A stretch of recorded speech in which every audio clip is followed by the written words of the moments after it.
Theatre বাড়ি এই অনুষ্ঠানে আমাদের মধ্যে আমন্ত্রিত অতিথি হিসাবে আছেন ত্রিপুরার বিশিষ্ট নাট্য ব্যক্তিত্ব তথা দক্ষিণ ত্রিপুরা জেলার নাটকের এক উজ্জ্বল নাম শ্রদ্ধেয় বিধান বৈদ্য মহোদয়। নমস্কার আপনাকে। আপনি আমাদের এই থিয়েটার বাড়ি অনুষ্ঠানে সময় দিয়েছেন।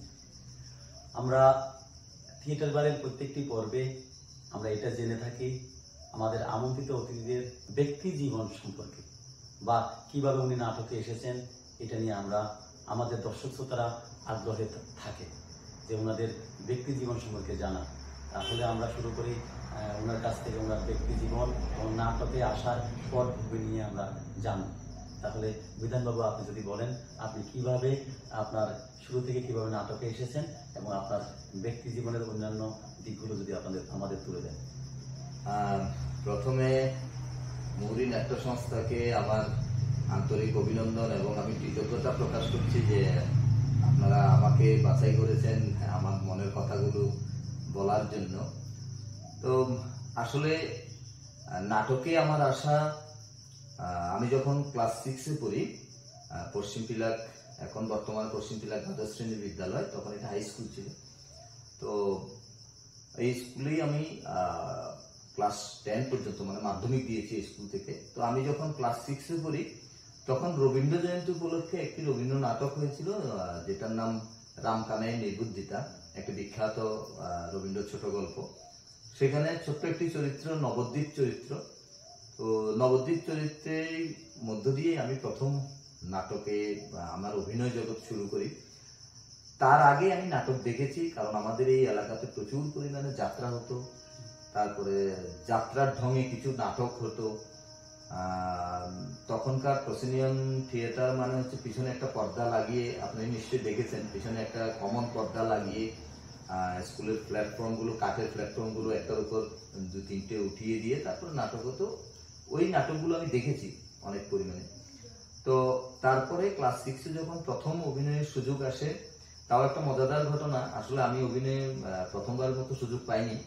তো যিনি নবদ্বীপ চরিত্র করার কথা ছিল, আমার ক্লাস 7-এ পড়তো এক দাদা, উনি সেদিন আসেননি।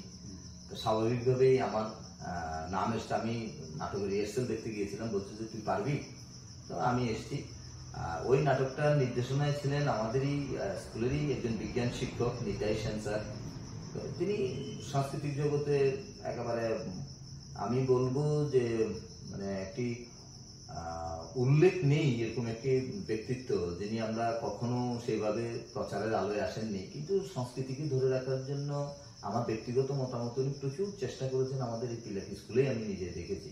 তো ওনার চেষ্টাতেই, ওনার নির্দেশনাতেই রামকানাই নির্বুদ্ধিতা নাটকের মধ্য দিয়েই আমার নাটক জগতে প্রবেশ। তারপর ক্লাস 10 পর্যন্ত আমি এই কাঁচা হাতের লেখায় প্রায় 2-3টে নাটক, তখন বিশেষ বিশেষ প্রয়োজনে আমাদের এখানে পিলাক মেলা হয়, পিলাক মেলাতেও দুবার নাটকের জন্য আমি নাটক লিখেছি। আমার লেখা আমি ক্লাস 10-এ যখন করি তখনও ছোট, অর্থাৎ আমরা জেনেছি উনি ক্লাস 6 থেকে নাটকের অভিনয় শুরু করেছেন এবং 10ম শ্রেণীতে পড়তে পড়তে উনি নাটকের লেখা শুরু করলেন।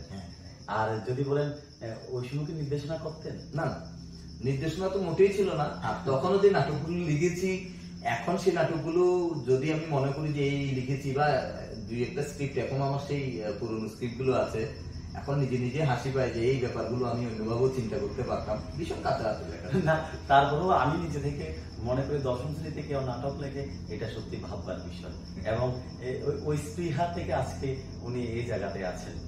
তারপরের পটভূমিটা আমরা জানি। তারপর আমি একাদশ এবং দ্বাদশ শ্রেণীতে মানে ক্লাস 11 এবং ক্লাস 12 আমি জুলাইবাড়ি দ্বাদশ শ্রেণীতে পড়ি। ওইখানে তখন সুবর্ণ জয়ন্তী চলছিল। সুবর্ণ জয়ন্তী উপলক্ষে একটা নাটক হয়েছিল। ওই নাটকে আমি ঠিক নাটকটার নাম এবং কি ভূমিকায় অভিনয় করেছি আমার ঠিক মনে নেই, তবে আমি খুব ছোট্ট একটা রোলে, মানে ওই ভিলেনের পার্শ্ব চরিত্র যারা থাকে এরকম ছোট্ট একটা রোল আমি করেছিলাম। আমার 11-12-তে আমার মনে থাকা পর্যন্ত একটাই নাটক আমি করেছি, কিন্তু কলেজে গিয়ে আমার এই জায়গাটা একটু বিস্তৃতি লাভ করে। তখনকার আমি যখন বিলোনিয়া কলেজে পড়ি, মানে 2003 থেকে 2006, তখন বিলোনিয়ার একজন বিখ্যাত নাট্য ব্যক্তিত্ব অজয় তিলক, আমি ওনার সান্নিধ্য পেয়েছি দীর্ঘদিন ধরে, প্রায় 3 বছর ধরেই আমি পেয়েছি। তো বিভিন্ন সূত্রে আমি ওইখানে পড়াকালীন অজয় কাকুর সামনে এসেছি। উনি নাটক, তখন নিজে নাটক লিখতেন। তারপরে তখনই আরেকজন আমার দেখা বিলোনিয়ার একজন বড় নাট্য ব্যক্তিত্ব, যিনি খুব ভালো নাটক বুঝেন, আমার এখনো ভীষণভাবে বিশ্বাস, নেপাল সেন। বর্তমানে উনি, আমি জানি না নাটকের সঙ্গে কতটা যুক্ত আছেন, কিন্তু খুব বেশি আছেন বলে আমার মনে হয় না, কারণ আমি নামটা ঠিক সেভাবে শুনি না। ওনার কাপড়ের দোকান আছে, দোকানদারি নিয়েই উনি বেশ আছেন। তো আমি দেখেছি ওনার নির্দেশনায় বেশ কয়েকটা নাটক, তখন খোয়াইতে কালচারাল ক্যাম্পেইনের সেকন্ড নাট্য স্মৃতি নাট্য প্রতিযোগিতা, তখন উৎসব নয়, প্রতিযোগিতা ছিল উত্তর পূর্বাঞ্চলীয়। হ্যাঁ, তো ওই আমরা বিলোনিয়ার হয়ে আমি শেখর স্মৃতিতে দুবার গেছি। জানবো একটু, আপনি কোন নাট্য দল হয়ে গিয়েছিলেন? আমি বিলোনিয়ার, এটা ঠিক মনে পড়ছে না আমার, যে নাট্য দলটা মনে পড়লে আমি আবার বলছি। হ্যাঁ, অস্তরাগে করেছিলাম, বিলোনিয়ার অস্তরাগ বলে একটা দল ছিল। আর নাট্য দলটা ঠিক মনে পড়ছে না, অজয় কাপুর নাট্য দলটা।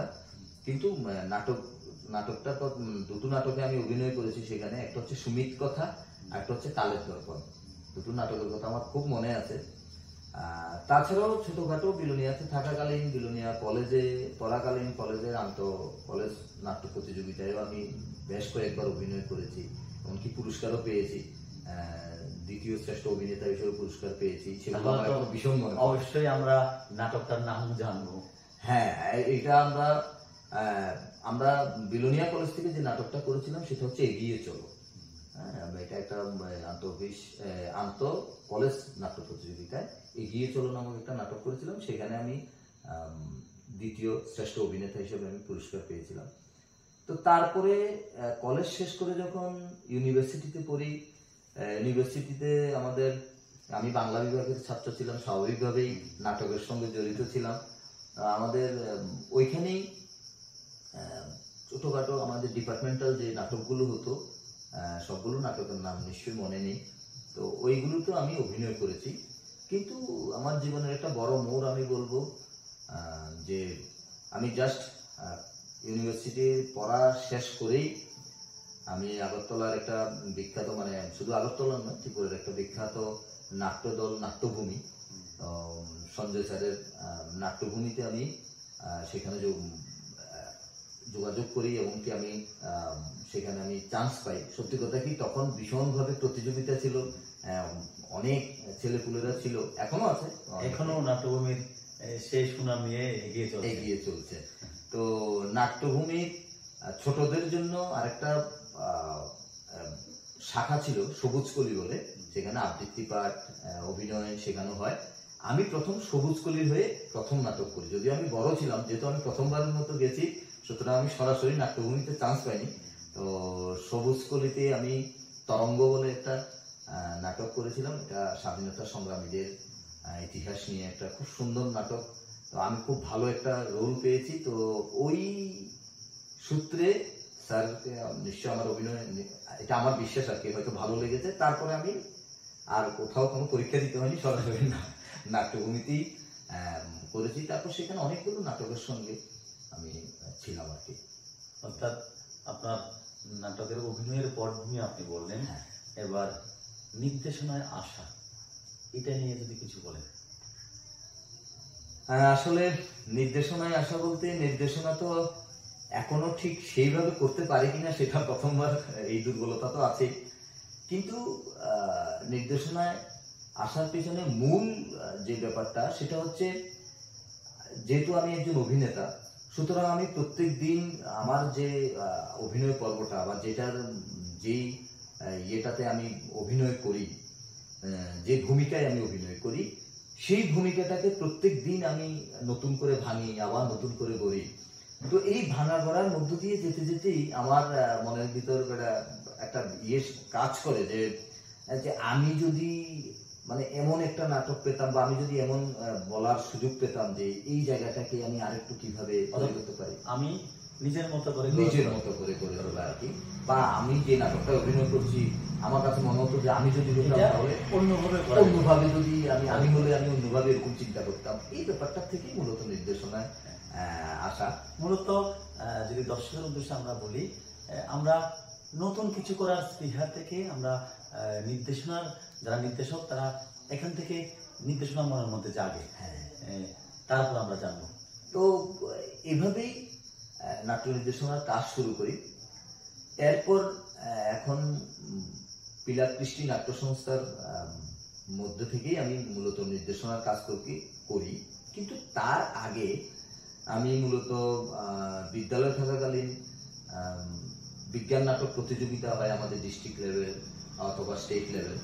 তো আমাদের এই যে মহকুমা ভিত্তিক যে বিজ্ঞান নাটক প্রতিযোগিতা, সেই প্রতিযোগিতায় আমি বেশ সুনাম এবং সাফল্যের সঙ্গে বেশ কিছু। আমি দর্শকের উদ্দেশ্যে একটা জিনিস বলবো, আমি ওনার কথার মাঝে বলে দিচ্ছি যে উনি জেলাভিত্তিক বিজ্ঞান নাটক প্রতিযোগিতায় আমি যদি ভুল না বলি পরপর 6 বার উনি প্রথম স্থান অধিকার করেছেন ওনার নাটক। এর মধ্যে 4 বার এবং মাঝখানে করোনা পিরিয়ড গেছে, তারপরে 2 বার। এটা নিয়েও কিছু জানবো। আচ্ছা, তো আসলে ওইখান থেকেই মূলত নির্দেশনার কাজ শুরু। যেহেতু আমি নাটকে অভিনয় করেছি, একটা সময় আমার চাকরি সূত্রে আমি আগরতলা ছেড়ে চলে আসতে হয়েছে, স্বাভাবিকভাবে আমার অভিনয় পর্বটা বন্ধ হয়ে গেছে। তারপরে স্কুলে যোগ দেওয়ার পর থেকে বিজ্ঞান নাটকে সেই ওই স্পৃহা থেকে যেটা একটা কিছু করবো নিজে, তারপরে বিজ্ঞান নাটক মধ্য দিয়ে আমি আমার নির্দেশনার কাজ প্রথম শুরু করি। তো বিজ্ঞান নাটকে প্রথমবার ভীষণভাবে আন্ত স্কুল বিজ্ঞান নাটক প্রতিযোগিতায় আমার স্কুল প্রথম, আমি অভয়নগর দ্বাদশ শ্রেণী বিদ্যালয়ে ছিলাম, প্রথম পোস্টিং আমার। তো সেখান থেকে প্রথমবার পুরস্কার পাওয়ার পর থেকে মনের ভিতর স্বাভাবিকভাবে নতুন ভাবে কিছু একটা করার একটা আশা জাগে। তো ওই প্রেরণা থেকেই পরপর বিজ্ঞান নাটক, তারপরে আমাদের মহকুমা ভিত্তিক আরো অনেকগুলো নাটকের অভিনয়ে আমি পরিচালনার কাজ করেছি। তারপরে যখন আমার সংস্থা হলো বা আমার দল হলো, আমার নিজের লেখা প্রথম নাটকটা ইতি নিরুপমা বলে, রবীন্দ্রনাথের বিখ্যাত ছোট গল্প দেনা পাওনা, দেনা পাওনার ইতি নিরুপমা বলে আমরা নাটকটা করেছি। সেটাও সত্যি কথা কি, সেটা আমার স্কুলের জন্য, স্কুলের স্টুডেন্টদের জন্যই লেখা। তার পরবর্তী সময়ে যখন সেটা একটু বড় পরিসরে নিয়ে এসছি, সেটার মধ্যে কিছু পরিবর্তন পরিমার্জন করে তারপরে সেখানে নিয়ে এসছি আর কি। একগুচ্ছ একেবারে অভিনয় করেনি বা 2-1 ছোটখাটো অভিনয় করেছে এরকম নিয়ে, অভিনেতা অভিনেত্রীদের নিয়েই আমি প্রথম করেছি। তারপরে প্রথমবারে আমি ভীষণভাবে দর্শকদের সহানুভূতি পেয়েছি, দর্শকদের ভালোবাসা পেয়েছি, ভীষণভাবে আমার নাটক ওনারা পছন্দ করেছেন। তো সে থেকে আবার নতুন করে আবার আরেকটা কিছু করব, এইভাবেই আস্তে আস্তে সামনের দিকে এগিয়ে চলা। আমরা আমাদের দর্শকরা জানবে, অর্থাৎ আপনি এই পর্যন্ত কয়টা নাটক লিখেছেন, যদি আপনার মনে থাকে কয়টা নাটক লিখেছেন এবং নির্দেশনা করেছেন? সত্যি কথা কি, আমার মনের কথাই বলছেন, সব কয়টা নাটক লিখেছি ঠিক মনে নেই, তবে ছোট বড় মিলিয়ে প্রায় 10-15টা নাটক লিখেছি, বিজ্ঞান নাটক বা এমনিতেও ছোটদের জন্য। তারপর আমি নিজে একক অভিনয় করেছি, এরকম নাটক আমি লিখেছি। এছাড়া ইতিমধ্যে কিছু নাটক আমার সংস্থার জন্য লিখছি।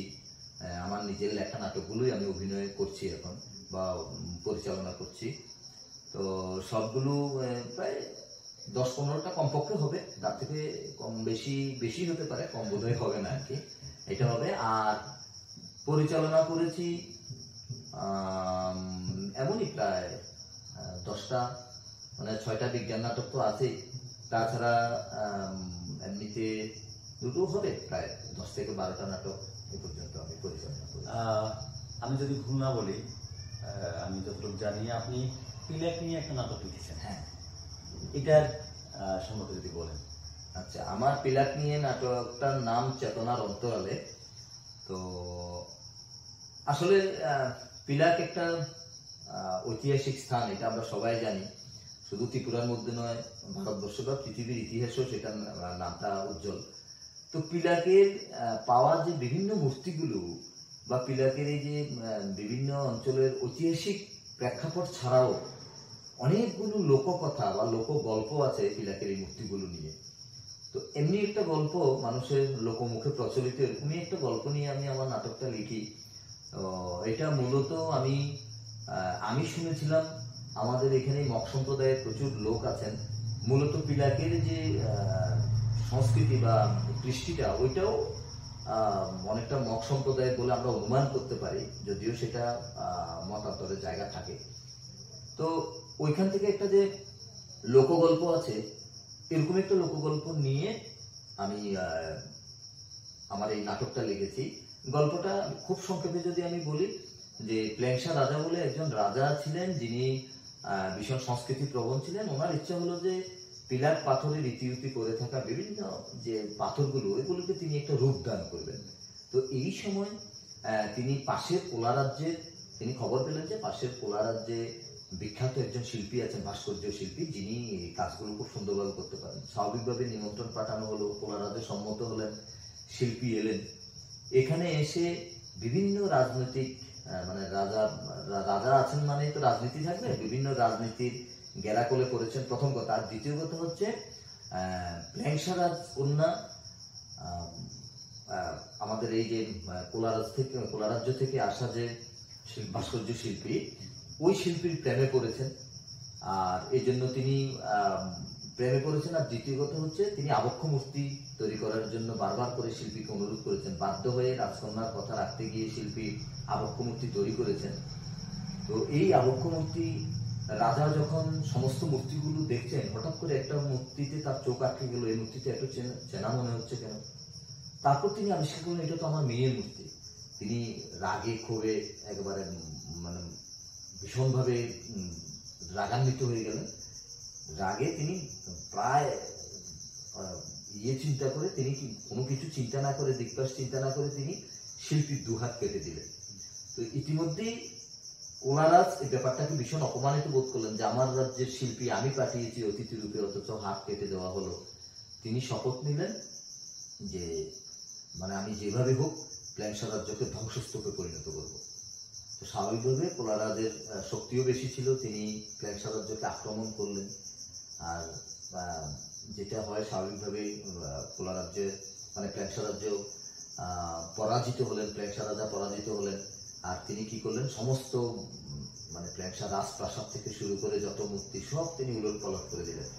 তো এইভাবেই তারপরে এটার সঙ্গে সঙ্গে এসছে প্রাকৃতিক বিপর্যয়, বিভিন্ন বিপর্যয়ের ফলে এই যে ধ্বংসস্তূপটাও মাটির নিচে চলে গেছে।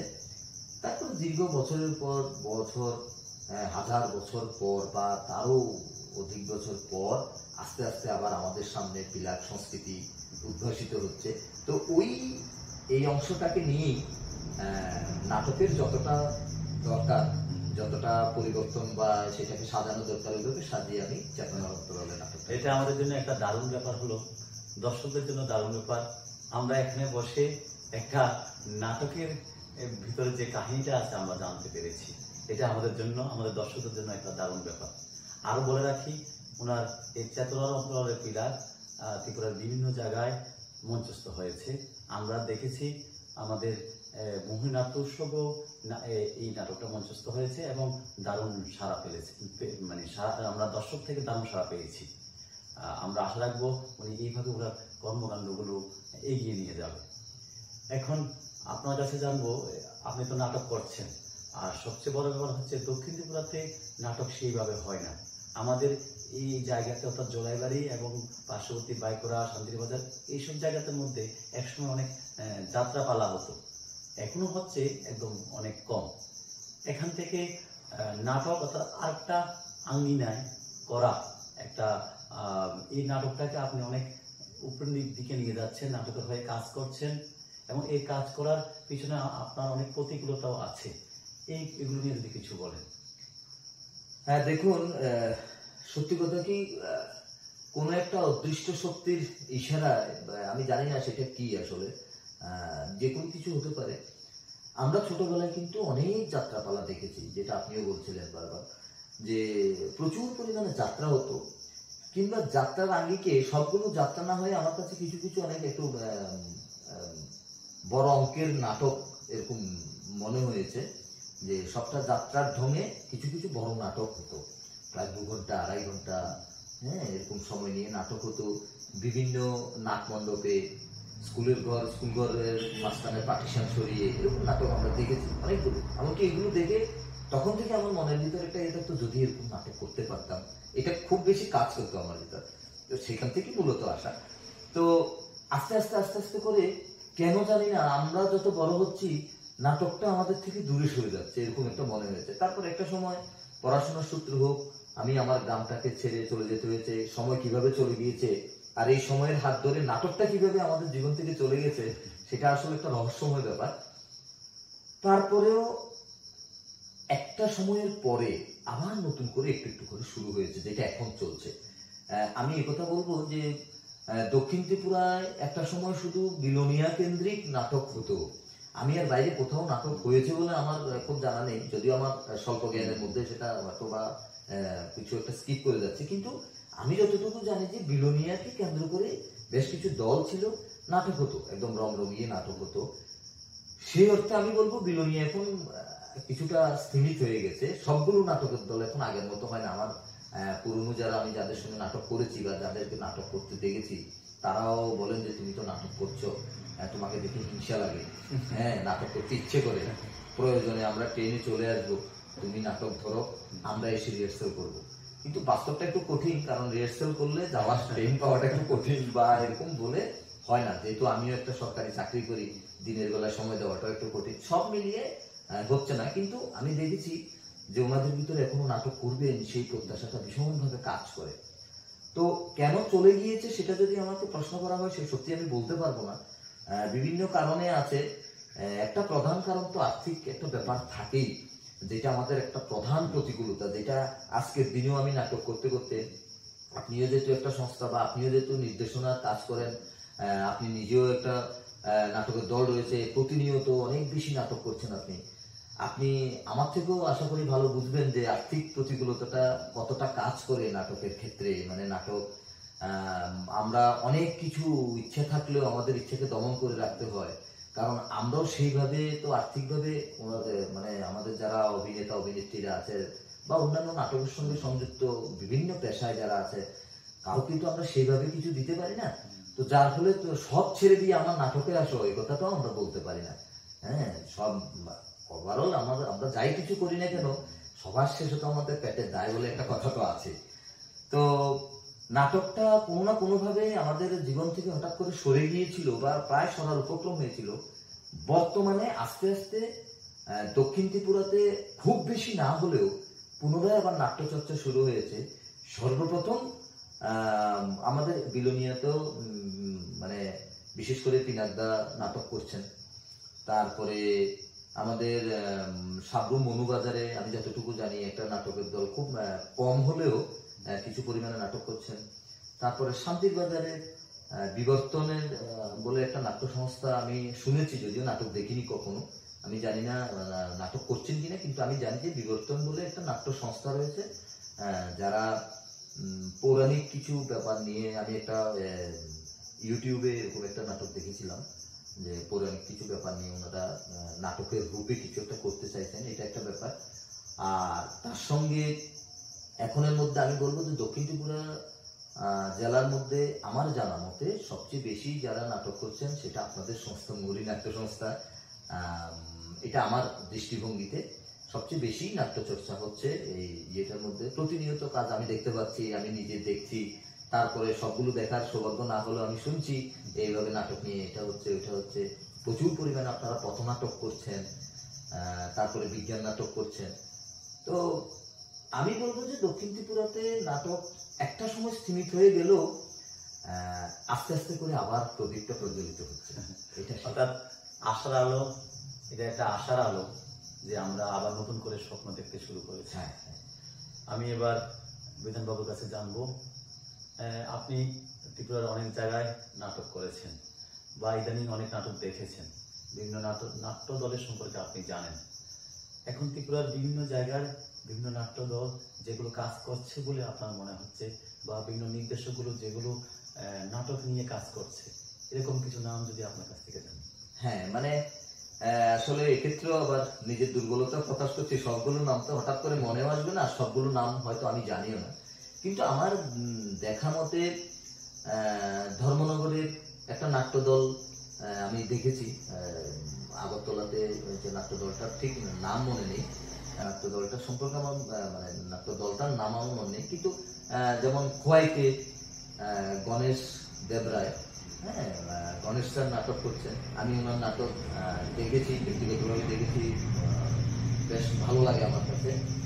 তারপরে অরুণ পাল বলেন, কালচারাল ক্যাম্পেইনে অরুণ পাল, আমি স্যারের নাটক দেখেছি, কালচারাল ক্যাম্পেইন নাটক করছেন এখন।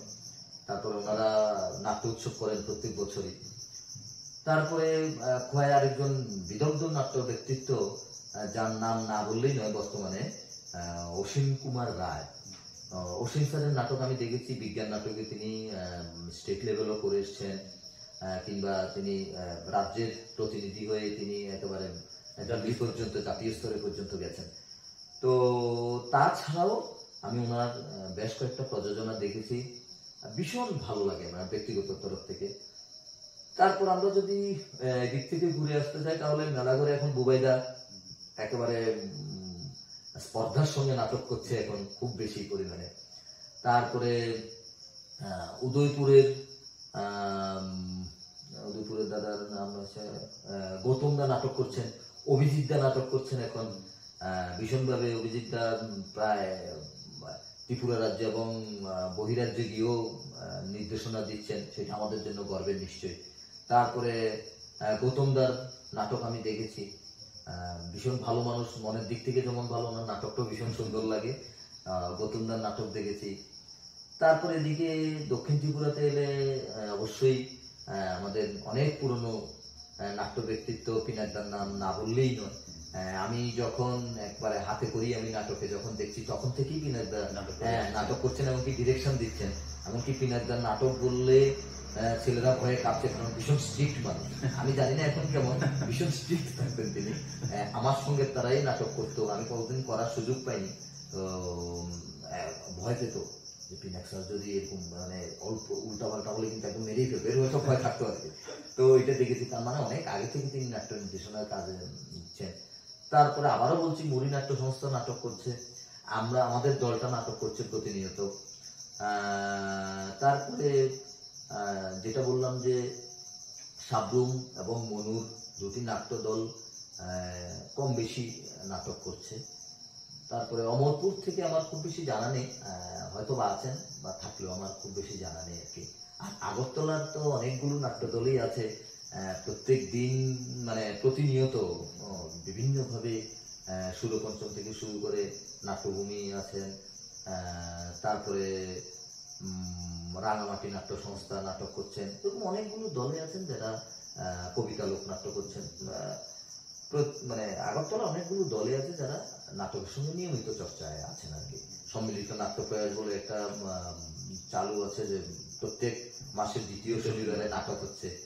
এটা সত্যি কথা কি, ত্রিপুরার মানে নাটকের ইতিহাসে বা থিয়েটারের ইতিহাসে এটা অতি অবশ্যই একটা খুব উজ্জ্বলতম দিক আর কি। জানলাম ওনার কাছ থেকে। এবার জানবো, আপনি অনেকদিন নাটক করে এসেছেন, এখনো করছেন, নতুন যারা নাটক করতে ইচ্ছে বা নাটককে জীবনের একটা অঙ্গ হিসেবে বেছে নেওয়ার ইচ্ছে আছে, তাদের জন্য আপনি যদি কোনো কিছু আপনার কোনো কিছু বলার থাকে, আমাদের এই আজকের এই অনুষ্ঠানের মাধ্যমে কিছু উপদেশ দেওয়ার থাকে যদি দেন, তাহলে আমরা দর্শকরা খুব উপকৃত হবে। অবশ্যই অবশ্যই। আসলে দেখুন, আমরাও এখনো শিখছি প্রতিদিন। হ্যাঁ, তো নতুন অনেকরাই, বিশেষ করে আমি যেহেতু স্কুলে আছি, আমি পশ্চিম জেলার দ্বাদশ শ্রেণী বিদ্যালয়ে ছিলাম, সেখানে ওই বিজ্ঞান নাটকের হাত ধরে অনেকরাই নাটক করার ইচ্ছা প্রকাশ করছেন, তাদের দেখে অন্যরা ইচ্ছা প্রকাশ করছেন, বা নতুন অনেকে ইচ্ছা প্রকাশ করছেন। আমি নিজেও যখন আগরতলায় বেশ কয়েকটা দলের হয়ে নাটক করেছি, ত্রিপুরা রাজ্যে করেছি, ত্রিপুরার বাইরে করেছি, তারপরে বাংলাদেশে করেছি, তো ওইখান থেকে বেশ কিছু লোকের আমি সান্নিধ্য পেয়েছি, যাদের নাম হয়তো সুযোগ থাকলে আমি বলবো। আমি বলবো যে নতুন যারা আমরা নাটক করছি বা যারা করার ইচ্ছা প্রকাশ করছি, প্রতিকূলতা থাকবে। চ্যালেঞ্জ না থাকলে জীবন নয়, আসলে লড়াই করে বেঁচে থাকার নামই তো জীবন। তো সুতরাং আমি আমার মনের ইচ্ছাটা তখনই পূরণ করতে পারবো যদি আমি লড়াইয়ে টিকে থেকে তারপর এখানে আসতে পারি। সুতরাং নাটকে মানে থিয়েটারে আসার প্রত্যেকটা মুহূর্ত লড়াইয়ের। এটা আমি ব্যক্তিগতভাবে বিশ্বাস করি এই কারণে, কারণ যেটা আমি একটু আগেও কথা প্রসঙ্গে বলেছিলাম, আমাদের পেটের দায় বলে একটা কথা আছে। তো সুতরাং আর্থিক প্রতিকূলতাটা যেখানে রয়েছে সেখানে স্বাভাবিকভাবেই নাটকে আসাটা একটা প্রধান অন্তরায়। এটা তারপরেও আসছে না এমন নয়, প্রচুর পরিমাণে নতুন নতুন ছেলে মেয়েরা আসছে, নাটক করছে, বিভিন্ন দিক থেকে পড়ালেখাটাকে ম্যানেজ করে আসছে, তারপরে পরিবারের রুজি রোজগারকে ম্যানেজ করে আসছে, প্রত্যেকে যার যার মতো করে গুটিয়ে তারপর আমাদের নাটক আসছে। সুতরাং বলবো যারা যারা নাটক করার ইচ্ছা বা যারা নাটকের সঙ্গে লেগে থাকার ইচ্ছা, প্রতিকূলতা থাকবে, কিন্তু তার মাঝখানেও নাটক জীবনের কথা বলে।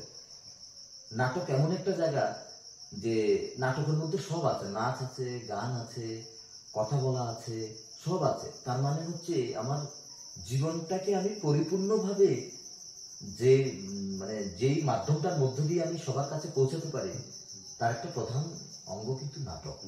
তো সুতরাং আমি যদি আমার মনের কথাটাকে বলতে চাই, আমি যদি আমার সমাজের জন্য কিছু করতে চাই, আমি যদি আমার পারিপার্শ্বিক সবার জন্য কিছু একটা করতে চাই, তাহলে তার একটা প্রধান হাতিয়ার নাটক।